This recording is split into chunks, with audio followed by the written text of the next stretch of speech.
இருக்கிறோம். நான் கட்டப்பட்டிருக்கையில் நீங்கள் என்னை குறித்து பரிதபித்ததும் அன்றி பரலோகத்தில் அதிக மேன்மையும் நிலையுள்ளதுமான சுதந்திரம் உங்களுக்கு உண்டென்று அறிந்து. இந்த வார்த்தை எல்லாரும் சொல்லுவோமா? பரலோகத்தில் அதிக மேன்மையும் நிலையுள்ளதுமான சுதந்திரம் உங்களுக்கு உண்டென்று அறிந்து. அப்போ பாருங்கள், நல்ல கவனிங்க. இந்த விசுவாசத்தில் மட்டும் குறைஞ்சு போயிடாதீங்க. நான் உங்கள் பாடுகள் நீங்குகிறதுன்னு சொல்கிறத விட உங்கள் விசுவாசம் பெருகணும்னு ஜெபம் பண்ணுறேன். உங்களுக்கு விசுவாசம் வளரணும்னு ஜெபம் பண்ணுறேன். ஏன்னா பரலோகத்தில் அதிக மேன்மையும் நிலையுள்ளதுமான சுதந்திரம் உங்களுக்கு இருக்கு. நீங்கள் எவ்வளவு பாடுபடுறீங்களோ அவ்வளோ மேன்மை இருக்கு. நீங்கள் பெற போகிற மகிமை நீங்கள் பெற்ற பாடுகளுக்கு ஒப்பானது அல்ல. நீங்கள் பெற்ற பாடுகளை விட நீங்க பெற போற மகிமை ரொம்ப பெருசு. அதை தராசுல வச்சு பார்க்க முடியாது. 60 வருஷத்துக்கு 600 வருஷம் தந்தா பரவாயில்ல. 6000 கோடியா, ஓமேகாவா, லைஃப் எண்டா, நோ எண்டு. சிலர் நித்திய ஜீவனுக்கும் பலர் நித்திய நிந்தைக்கும் உயிரோடு எழும்ப போகிறாங்க. ஆனால் இயேசுவின் மேல் விசுவாசம் உள்ளவனுக்கு நித்திய ஜீவனுக்காக கர்த்தர் உயிரோடு எழுப்ப போகிறார். இந்த நிந்தை அப்படியே நித்திய ஜீவனாய் மாறுகிறது. அதனால தான் சொல்கிறாரு, எபிரேயர்களே, சந்தோஷமாக உங்கள் சொத்துக்களை கொள்ளையிட கொடுத்தீங்களே, அன்னைக்கு நீங்கள் அவ்வளவு விசுவாசமாக இருந்தீங்களே, ஆகையால் மிகுந்த பலனுக்கு ஏதுவான உங்கள் விசுவாசத்தை, உங்கள் தைரியத்தை, ஏன்னா விசுவாசம்னா தைரியம் தானே, உங்கள் தைரியத்தை விட்டு விடாதிருங்கள். உங்கள் விசுவாசத்தில் குறைந்து போகாதிருங்கள். தோல்விகள் உங்கள் விசுவாசத்தை குறைக்காதிருப்பதாக, வியாதிகள் உங்கள் விசுவாசத்தை குறைக்காமல் இருப்பதாக, எதிர்மறையான சூழ்நிலைகள் உங்கள் விசுவாசத்தை குறைக்காதிருப்பதாக, அவமானங்கள் உங்கள் விசுவாசத்தை குறைக்காதிருப்பதாக, வியாதிகள் உங்கள் விசுவாசத்தை குறைக்காதிருப்பதாக. ஆண்டவரே, ஆண்டவரே, உங்க மேல விசுவாசத்தை எனக்கு தாங்க ஆண்டவரே. கண்ணீரோடு ஜெபிக்க வேண்டிய ஒரே ஒரு ஜெபம் என்ன தெரியுமா? என் வாயாலே எனக்கு சுகம் கிடைக்கும்னு சொல்ல மாட்டேனே, என் வாயாலே என் இந்த மாற்றுவீர்னு சொல்ல மாட்டேங்கிறேனே, ஆண்டவரே நீர் எனக்கு எல்லாவற்றிலும் போதுமானவராய் இருப்பீர் என்று நான் சொல்ல மாட்டேங்கிறேனே, எனக்குள்ள ஒரு விசுவாசத்தை தாரும். கடைசி வசனம் சொல்லுது, நாமோ கெட்டு போகிறவர்கள், கெட்டு போக பின்வாங்குகிறவர்களாயிராமல் ஆத்துமா ஈடேற எப்படிப்பட்டவங்களா இருக்கணுமா? இயேசு நம்மளை கெட்டு போக வைக்கல. ஒன்று சொல்கிறேன், இன்னைக்கு அடக்கம் பண்ணிட்டு 2 நாள் கழித்து தோண்டுங்க. மூக்குக்கு ஒரு மாஸ்க்கு, கைக்கு ஒரு மாஸ்க்கு. நிற்கவே முடியாது, நிற்கவே முடியாது. ஒரு சர்வாதிகாரி இருந்தான்ல, கடாபியா அவன் பேர், ஆப்பிரிக்காவில். அவன் மனுஷங்களை சாப்பிடுவானா. அவன் ஃப்ரிட்ஜில் 10 மனுஷங்களை எப்பயுமே வச்சுருப்பானா. மனுஷ கறியை திண்டு திண்டு தான் அவன் வாழ்ந்தானா. நான் நினச்சி பார்த்தப்ப இவங்கெல்லாம் எப்படிப்பட்ட சர்வாதிகாரிகளாக அந்த பூமியில் வாழ்ந்துருக்காங்க பாருங்கள். மனுஷ கறியை வெட்டி வெட்டி வெட்டி வெட்டி திம்பானா. அவனுக்கு தேவையான ஒரு ஆளை கொண்டு ஃப்ரிட்ஜில் பதப்படுத்திடுவானா. எப்படிப்பட்ட ஆட்கள் இந்த பூமியில் வாழ்ந்துருக்காங்க பாருங்கள். என்ன கேட்குறேன், நான் அதை குறித்து பேசலை. மனிதர்களை கெட்டு போக வைக்கிறவர்களுக்கு இன்னைக்கு நாசகாரர்கள் பெருகிவிட்டார்கள், மனிதர்களை அழிக்கிறவர்கள் பெருகிவிட்டார்கள். ஆனால் என் இயேசு எனக்காக வந்தார். அவரை விசுவாசிக்கிற ஒருவனும் கெட்டு போ. அவரை விசுவாசிக்கிறவன் மரணத்துக்கு பின்னாக கெட்டு போனவன் அல்ல. அவரை விசுவாசிக்கிறவன் கெட்டு போனவன் அல்ல. நாம் கெட்டு போவர்கள் அல்ல. நம்மில் இருக்கிற பல இடங்கள் காலியாக இருக்கிறவர்களை நாம் விட்டு இருக்கிறோமே, அவர்கள் கெட்டு போனவர்கள் அல்ல, அவர்கள் ஆத்துமா ஈடேற்றம் அடைந்தவர்கள். அதனால தான் சொல்கிறேன், முதல்ல நிந்தையை சுமக்கணும், 2வது நிந்தையை சந்தோஷமாக இன்னும், 3வது என்ன ஆனாலும் ரூத்தை போல விசுவாசத்தில் எங்களை உறுதிப்படுத்தும். சூழ்நிலைகள் சாதகம் இல்லாவிட்டாலும் விசுவாசத்தில் எங்களை உறுதிப்படுத்தும். என் வீடுகள் விசுவாசத்துக்கு ஏற்றவைகளா இல்லாவிட்டாலும் என்னை விசுவாசத்தில் நிரப்பும். நான் காண்கிற உலகத்தை தேடவில்லை, காண்கிற நகையை தேடவில்லை, காண்கிற பணத்தை தேடவில்லை, காண்கிற சொத்தை தேடவில்லை, காணாத ஒருவரை, அவரை தேடுகிறேன். காண்கிறதை தேடினால் நாங்கள் சோர்ந்து போகலாம், காணாத தேவனை சோர்ந்து போனால், தேடினால் நாங்கள் எப்படி சோர்ந்து போக முடியும்? எங்கள் விசுவாசத்தை வர்த்திக்க பண்ணும் ஆண்டவரே. ஒரு சொந்த பிள்ளை வேதனைப்பட்டு அவனை தண்ணீரிலும் தீயிலும் பிசாசு தள்ளி கொண்டிருந்த போது அவங்க அப்பா இயேசுவுக்கு முன்னாடி முழங்கால் போட்டான். அதான் விசுவாசம். சர்ச்சில் தாமதம் இல்லாம வர்றதும், கண்ணீரோடு ஜெபிப்பதும், கைகளை உயர்த்தி ஆராதிப்பதும், முழங்கால் போட்டு ஜெபிப்பதும், ஆண்டவரே என்னை காப்பாற்றும் என்று சொல்லுவதும் விசுவாசம். சுத்தி நின்ற 12 சீஷர்கள் முழங்கால் படிக்கவில்லை. அந்த தகப்பனோ முழங்கால் படியிட்டு கையை உயர்த்தி, ஆண்டவரே என் பிள்ளைக்கு இறங்கும். சீசர்களிடத்தில் கொண்டு வந்தேன். என் பிள்ளையை திருப்பி அனுப்பி விட்டார்கள். ஆஸ்பத்திரியில் அனுப்புவது போல. ஏனையா என்று கேட்டபோது, அவர்களுக்கு விசுவாச குறைவு என்று சொன்னபோது, அவன் முழங்கால் படியிட்ட, ஆண்டவரே என் விசுவாசத்தை வர்த்திக்க பண்ணு. என் கண்ணீரை என் கணவன் துடைக்க மாட்டார், என் கண்ணீரை யாரும் துடைக்க மாட்டார்கள். என் கண்ணீரை துடைக்கும் தேவன் ஒருவர் உண்டு. அவர் ஒருவரால் மட்டும்தான் என் வாழ்க்கையில் கண்ணீரை துடைக்க முடியும். இன்னைக்கு நிறைய பேர் தேவனை விட பெருசா இது இருந்தா என் வாழ்க்கை நல்லா இருக்கும். உன் வாழ்க்கையின் இருள் நீங்க வேண்டுமானால் தேவன் ஒருவர் மட்டும்தான் இருக்க வேண்டும். தேவன் தேவனாக இருக்க வேண்டும். தேவனுக்கு தேவனாக செயல்பட வேண்டும். தேவன் உனக்கு முன்னாக போக வேண்டும். டெய்லி காலையில கேட்கலாம். உண்மையிலே பாருங்களேன், நம்ம எதை பார்த்தாலும் சரிதான், அவிசுவாசத்தை மட்டும்தான் பார்க்கிறோம். யோசுவாவும் காலேப்பும் எங்கள் முற்பிதாக்களாய் மாறுவார்களாக, அவர்கள் வாயில் சொல்லப்பட்டவைகளை எங்கள் வாய்கள் சொல்லுவதாக. நாங்கள் செய்வதை நாங்கள் பேசுகிறோம், ஆனால் நாங்கள் பேச வேண்டியது எங்கள் தேவன் செய்வதை நாங்கள் பேச வேண்டும். எங்கள் தேவன் சுகமாக்குவதை நாங்கள் பேச வேண்டும். எங்கள் தேவன் செயல்படுவதை நாங்கள் பேச வேண்டும்.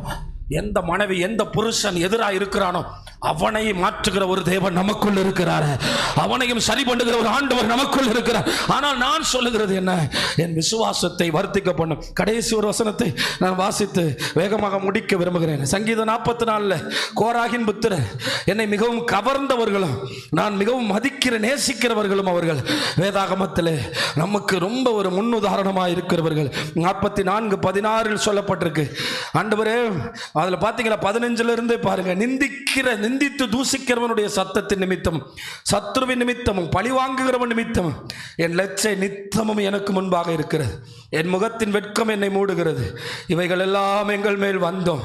பிரதர், சாட்சி சொல்றோம், எங்களுக்கு அது கிடைச்சிச்சு, இது கிடைச்சிச்சு, இது கிடைச்சிச்சு, அது கிடைச்சிச்சு. This is the best testimony. இதுதான் ஆண்டவர் விரும்புகிறது. இவைகள் எல்லாம் எங்களிடத்தில் வந்தோம். இந்த ஆண்டு நாங்கள் உம்மை விட்டு விலகவும் இல்லை, உமக்கு துரோகம் பண்ணவும் இல்லை, உடன்படிக்கையை மீறவும் இல்லை. இப்படி ஒரு சாட்சி இருக்கா? நாங்கள் ஆண்டவரை மறுதளிக்கவும் இல்லை. இதெல்லாம் எங்கள் மேலே வந்தோம். நாங்கள் ஆண்டவரை விட்டு விலகவும் இல்லை. ஆண்டவரே, 19ஆம் வசனம், எங்கள் இருதயம் பின்வாங்கவும் இல்லை. சபைக்கெல்லாம் வந்தோம், இருதயம் தான் பின்வாங்கிருச்சு. எங்கள் பாதையை விட்டு நாங்கள் விலகவும் இல்லை. இவங்கள தான் ஆண்டவர் கூப்பிட போகிறார். ஆண்டவர் கூப்பிடும்போது 3 விஷயம் சொல்லுவார். எனக்காக இந்த பூமியில் வேலை செய்கிற இடத்துல, உன் வீட்டில் நிந்தைய சுமந்திய மகனே, நீ நிந்தை சகிச்சுட்டு சர்ச்சில் வந்து அழுதுட்டு உட்காரல. நிறைய பேர் ஆண்டவர் பார்க்கும்போது பேர் என்ன வைப்பார் இவங்களுக்கு? அழுவுனி அம்மா, அழுவுனி அக்கா. நான் நம்புகிறேன், அவர் துடைக்கிறார். அவர் முற்றிலுமாய் என் கண்ணீரை அகற்றுகிறார். மரணத்தை அவர் ஜெயமாய் விளங்குகிறார். நான் ஒன்றை நம்புகிறேன், அவர் இருக்கிறதினால் நான் கண்ணீர் வடிப்பது இல்லை. உலகத்தில் உலக மனிதனுக்கு முன்பாக, சொந்தக்காரனுக்கு முன்பாக, தேவனை அறியாதவனுக்கு முன்பாக சிரித்த முகத்தோடு பரலோகத்தை நோக்கி பயணிக்கிறேன். அதனாலதான் உலகத்துக்கு முன்னாக தேவையும் சொல்ல மாட்டேன், கண்ணீரும் வடிக்க மாட்டேன். என் கண்ணீர் அவர் சமூகத்தில். கண்ணீருக்கு பதில் உண்டு, கண்ணீருக்கு பலன் உண்டு, கண்ணீருக்கு அறுவடை உண்டு. கண்ணீர் மட்டும் வடித்து கொண்டு இருக்கக்கூடாது, செயல்பட்டு கொண்டே இருக்க வேண்டும், விதைத்து கொண்டே இருக்க வேண்டும். 4வது, அவர் கண்ணீரை துடைப்பார். எல்லாரும் சத்தமா சொல்லுங்க, இயேசு என் கண்ணீரை துடைப்பார். அந்த ஏசாயா 25:8 பிரசங்கத்தின் ஆதார வசனத்துக்கு நேராக நான் வருகிறேன். அந்த வசனத்தை கவனித்து கொஞ்சம் பார்த்து நான் அப்படியே முடிக்க விரும்புகிறேன். அவர் மரணத்தை ஜெயமாய் விழுங்குவார். அவருடைய மரணத்தை மட்டுமல்ல, அவரை விசுவாசிக்கிற நம்முடைய மரணத்தை. ஆதாரம் என்ன தெரியுமா? அவரை விசுவாசிக்கிற எவனும் மரித்தாலும் பிழைப்பான். நம்ம இங்கே ஒரு பாடியை பார்த்துக்கிட்டு இருக்கோம், இங்கே ஒரு பூத உடல் நின்றுக்கிட்டு இருக்கோம், ஆனால் அவன் பிழைத்து கொண்டிருப்பான். அவர் ஆபிரகாமினுடைய மடியில், ஏன் தெரியுமா பரதேசிக்கு ஆபிரகாமினுடைய மடின்னு பேர் வச்சாராம்? யூதர்கள்ட்ட ஒரு பழக்கம் இருக்கான். என்ன பழக்கம் தெரியுமா? பீரோக்குள்ளே விலையேற பெற்றதை வைக்காம மடியில் தான் வச்சுருப்பாங்க. நிறைய அம்மாமாரோட மடியில் பாருங்கள் தங்கம்லாம் இருக்கும், வீட்டில் வைக்க மாட்டாங்க, வீட்டுக்காரன் தூக்கிட்டு போயிடுவான், அடகு வச்சு குடிச்சிருவான். அதனால் எப்பயுமே மடியிலே கட்டிக்கிட்டே தெரியும். அதே மாதிரி யூதர்கள் மடியிலேயே சில முக்கியமான விஷயங்களை கட்டிக்கிட்டே தெரிவாங்களாம். அதனால தான் ஆண்டவர் அதுக்கு பேர் ஆபிரகாமின் மடி. ஆபிரகாமுக்கு எத்தனை மகிமை பாருங்க. நம்ம போகிறது அந்த மகிமையான அந்த இடத்துக்கு போகிறோம். அப்படின்னா என்ன அர்த்தம்னா, அது ஆண்டவருக்கு மிக முக்கியமான இடம். ஆண்டவர் பரதேசிலே பரிசுத்தவான்களை இளைப்பார பண்ணுகிறாரு. அந்த இடம் மரணம் நமக்கு முடிவல்ல, மரணம் நமக்கு தொடக்கம். நம்புறவங்க மட்டும் கையை நல்லா தட்டி கர்த்தரை மகிமைப்படுத்துங்கள். அல்லேலூயா. நமக்கு அதுதான் தொடக்கம். அதனால நான் சொல்லுவேன், ஒருத்தர் மரிச்சிட்டார், கிறிஸ்துவுக்குள்ள மரிச்சாரா, அவரை கர்த்தர் நிறுத்துவார். அதனால் உங்கள் முகத்தில் உள்ள எல்லா கண்ணீரையும் துடைத்து இந்த ஜனத்தின் நிந்தையை பூமியில் இராதபடி, இன்னைக்கு இந்த பிரசங்கத்தின் முடிவில் உங்களுக்கு ஒன்று சொல்கிறேன். இயேசுவின் நிமித்தம் எந்த ஊர் ஒன்றை பகைச்சிச்சோ, எந்த கிராமம் ஒன்று பகைச்சிச்சோ, எந்த ஜனம் ஒன்றை பகைச்சிச்சோ, அவனை விட நூறத்தனையாக ஒன்று ஆசீர்வதிக்கிற கர்த்தர் இங்கே இருக்கிறாரு. ஹல்லேலூயா. பேதுருவுக்காக நான் கர்த்தரை துதிக்கிறேன். எல்லாத்தையும் விட்டுட்டு அவமானத்தை நிந்தையும் சுமந்து நிற்கிறோமே, எங்களுக்கு என்ன கிடைக்கும்? நீ ஜனத்தை விட்டா 100 மடங்கு ஜனம், நீ நிலத்தை விட்டா 100 மடங்கு நிலம், நீ எதை விட்டியோ உனக்கு நூறத்தனையா இம்மையிலும் மறுமையிலும் உனக்கு தருவேன். எவர்கள் உன்னை நிந்தையை சுமக்க வைத்தார்களோ அவர்களுக்கு முன்பாக உன் தலையை நான் உயர்த்துவேன். அல்லேலூயா. ஆனால் ஒன்று மட்டும், நீ விசுவாசத்தில் இருதயத்தில் கூட குறையக்கூடாது. நிந்தையை சுமப்பதில் சோர்ந்து போகக்கூடாது. ஆண்டவரை துதிப்பதை நிறுத்திவிடக் கூடாது. சபையை துதிக்க ஆயத்தமாகி வா. நீ வரும்போது சுமந்துதான் வருகிறாய். நான் சொல்லுகிற தேவன் நூறத்தனையாய் ஆசீர்வதிக்கிறவர். நூறத்தனையா. தாமஸ் ராஜையா சொன்னாங்க, 100லாம் என்ன, நான் 1000 தாண்டிட்டேன். 1000 தாண்டிட்டேன். அவங்க 72 80 2 ரூபா ஒரு நாள் சம்பளமா. ஆனால் ஆண்டவர் ஊழியத்துக்கு வந்த பிறகு கனெக்ட் பண்ணி பார்த்தாராம். வசனத்தை படிக்கிற தாசர்கள் இப்படி தான், பெருக்குனா அதெல்லாம் 1000 தாண்டி போகுதான். தேவன் பெரியவர். கையை நல்லா தட்டும்படி சொல்கிறேன், அவர் பெரியவர். நீ நிந்த இயேசுவுக்காக சுமந்தால் அவர் அப்படித்தான். அதனால தான் நான் கொஞ்சம் விலகி நிற்கிறேன். ஆண்டவரே, உமக்காக சுமப்பதற்கு நாங்கள் எங்களை ஒப்புக் கொடுக்கிறோம். உமக்காக சுமப்பதை சந்தோஷமா எண்ணுவோம். ஆண்டவரே, கொஞ்சம் காய்ச்சல் வந்துட்டா சோர்வு, கொஞ்சம் முதுகு வலி வந்துட்டா சோர்வு இல்லை. எங்கள் இருதயத்தில் நாங்கள் விலகி போக மாட்டோம். ஏன்னா இந்த பூமியில் ஜாதி அடையாளத்தை ஒழிச்சிட்டாரு, தொழில் அடையாளத்தை ஒழிச்சிட்டாரு, இருந்த நிலைமையை ஒழிச்சிட்டாரு, இருந்த கிராமத்தை ஒழிச்சிட்டாரு, இருந்த சந்ததியை ஒழிச்சிட்டாரு. ஆபிரகாமின் சந்ததியாக கர்த்தர் மாற்றுகிறார். சத்தமா ஒரு ஆமென் சொல்லுங்க. ஹல்லேலூயா. எல்லாத்தையும் மாத்திட்டார். எங்களுக்கெல்லாம் ஒரு அடையாளமும் இல்லை. ஒரே ஒரு அடையாளம், கிறிஸ்தவர்கள். ஒரே ஒரு அடையாளம். அல்லேலூயா. ஒரே ஒரு அடையாளம், அவர்தான் அடையாளம். நிந்தையை சகிப்போம், நிந்தையை சுமப்போம், சந்தோஷமாய் சுமப்போம். 3வது விசுவாசிப்போம். அதான் எப்போ சர்ச்சுக்குள்ளே இருக்கிற ஹாப்பினஸ்ஸு பிரியாணி சாப்பிட்ற இடத்துல இருக்கிறத விட அதிகமாக இருக்கணும். ஆமாம், நம்மளுடைய இந்த நரம்பெல்லாம் சிரிக்குமா சாப்பாடு முன்னாடி வச்சோன்னே. ஆனால் ஸ்தோத்திரம் சொல்லும்போது அழுகுது, ஒரு மாதிரியா சுருங்குது, ஒரு மாதிரி சுருங்கி போன பூ போல. அதனால தான் சொல்கிறேன், இது நான் கற்றுக்கொண்ட பாடம். நான் சொல்லுகிற வேத வசனம் உண்மையானது. ஆண்டவர் நம்மை தலை குனிய விடுகிற தெய்வம் அல்ல, தலை நிமிர்த்துகிற தெய்வம், உயர்த்துகிற தெய்வம், வாழ வைக்கிற தெய்வம், தனித்துவமாக்குகிற தெய்வம், ஆசீர்வதிக்கிற தெய்வம். நம்ம பக்கத்தில் இருக்கவனே பார்த்து ஆச்சரியப்படுவான், இவனை எப்படி இப்படி நிற்கிறான்னு. அவனுக்கு நம்ம நிந்த தெரியாது, அவனுக்கு நம்ம உபத்திரவம் தெரியாது, அவனுக்கு நம்ம பாடு தெரியாது. ஆனால் நம்மை நடத்தி வந்த வழிகளில் நம்மை உயர்த்துகிற ஒரு பாதை இருக்கிறது என்பதை மறந்து போகாதிருங்கள், என்பதை மறந்து போகாதிருங்கள், உங்களை மறந்து போகாதிருங்கள். விசுவாசியே, நீ பதறாத.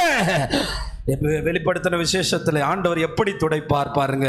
வெளிப்படுத்தல் 7:17 சபை எடுத்துக்கொள்ளப்பட்டு அங்கே பரலோகத்தில் இருக்கும்போது, வெளிப்படுத்தல் 7ஆம் அதிகாரம் 17வது வசனம், தூதர்கள் வெளிப்படுத்தல் 7ஆம் அதிகாரத்தில் வெளிப்படுத்தல் 7:17வது வசனத்தில் அங்கே பாருங்கள், ஆண்டவர் அங்கே பக்கத்தில் வேற்றிருக்கிற 15வது வசனம், ஆனபடினால் இவர்கள் தேவருடைய சிங்காசனத்திற்கு முன்பாக இருந்து இரவும் பகலும் அவருடைய ஆலயத்தில் அவரை சேவிக்கிறார். எனக்கு ஒரு தடவை நான் யோசிச்சு பார்த்திருக்கேன், ஆண்டவர் ஏன் இரவும் பகலும் பைபிள் வாசிக்க சொல்றாரு? ஆண்டவர் ஏன் இரவும் பகலும் ஜெபம் பண்ண சொல்றாரு? தம்மால் தெரிந்து கொள்ளப்பட்டவங்க நாங்கள் இரவும் பகலும் டிவி பார்ப்போம், 3 மணி நேரம் படத்தை 6 மணி நேரம் விளம்பரத்தோட பார்ப்போம், முதுகு ஒலியோட பார்ப்போம். ஆனால் எங்களுக்கு ஜெபம்னா கொஞ்சம் கசக்குது.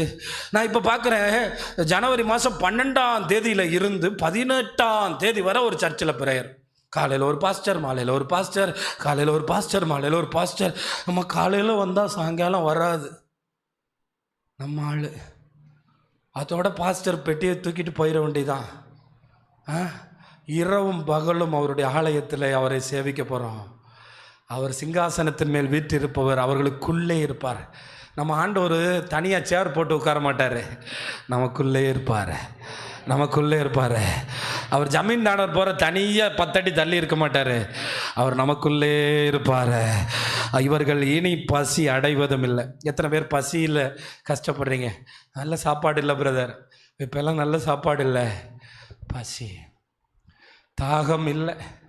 ஆட்டுக்குட்டியானவர் பரிசுத்த ஆவியானவர் தாகத்தை தீர்த்துட்டே இருப்பார், தாகம் வராது. வெயிலை பார்த்தாலே பயமாக இருக்குது. 26 என்ன வரும்போது இந்த பனியை பார்க்கும்போது எப்படி தாக்க போகுதோ. ஆனால் வெயில் இல்லை, உஷ்ணம் இல்லை, உங்கள் மேலே படாது. ஒரு அம்மா எப்படி ஒரு பிள்ளையை தாங்குவாளோ அதை விட அதிகமாக 17 வசனம், சிங்காசனத்தின் மத்தியில் இருக்கிற ஆட்டுக்குட்டியானவரே, அவர் இப்போ உங்களை மேய்ச்சா அது நல்லா இருக்குது, இது நல்லா இருக்குது, அது நல்லா இருக்குன்னு ஓடுறிய மகளே, உன்னை மேய்க்க போகிறாரு. அவரே உன்னை மேய்க்க போகிறார், உன்னை ஜீவ தண்ணீர் உள்ள ஊற்றுக்களில் நடத்த போகிறார். ஆமாம், அவர் கை உன் கன்னத்தில் வரும், உன் கண்ணில் வர்ற கண்ணீரை, இதுதான் பரலோகத்திலே ஹைலைட். கூப்பிட்டு உன் கண்ணீரை தொடச்சு, எனக்காகத்தானே இத்தனை அவமானம் மகளே, எனக்காகத்தானே இத்தனை கஷ்டம், எல்லாத்தையும் தாண்டி ஜெயிச்சு வந்துட்டில்ல, எல்லாத்தையும் தாண்டி வெற்றி பெற்றுட்டில்ல, வான்னு கூப்பிட்டு உங்கள் பேரை சொல்லி உங்களை மகிமைப்படுத்துவார். இந்த உலகம் உங்களை எப்படி அவமரியாதையாக பேசுதோ எனக்கு தெரியாது.